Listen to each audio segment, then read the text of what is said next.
Hi hello नमस्कार जय जगन्नाथ। आज आउ गोटे नुआ रेसिपी नहीं कि आसीगले। आज आनी लंका चॉपर रेसिपी। चलते वीडियो स्टार्ट करवा।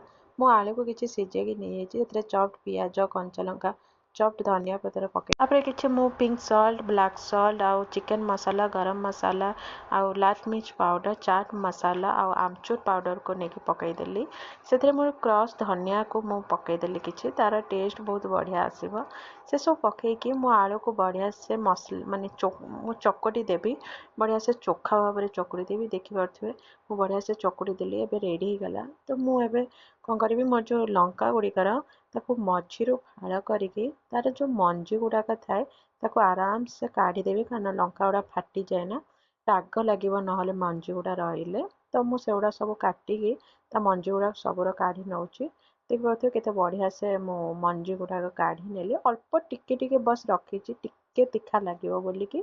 तो मत टे राग पसंद बोली तो ता भीतर कौन कली स्टफिंग देदेली जो आलू मसला करी बढ़िया से भरिकी दे दौची खाइले बाइट्रे गोटे गोटे बाइट्रे माने मसला लगे। तो से भाया भाव में मो सबू लंकार मोर मसला गुड़ाक स्टफिंग करके देदेली जी दरकार मुझे हिसाब से स्टफिंग नहीं। तो ये बेटर पाई मु किछि बेसन नहीं गली से किछि कॉर्नफ्लोर माने नहीं गली मिसेकी तो 2 चामच कम नहीं कॉर्नफ्लोर से स्वाद हिसाब से लुण किछि बेकिंग पाउडर टिके हलदी काश्मीर चिली गुंड ताको बढ़िया से मिक्स करके से पानी देकी अल्प अल्प पानी देकी बेसी पतला नुहे कि बेसी मोटा नुहे जमी भाव में बुड़े कि मुझे माने माने चारिपटे लगे हो देखी पारे केते बढ़िया से फेंटी फेंटी मुझे गोटे बेटर बनईदेली।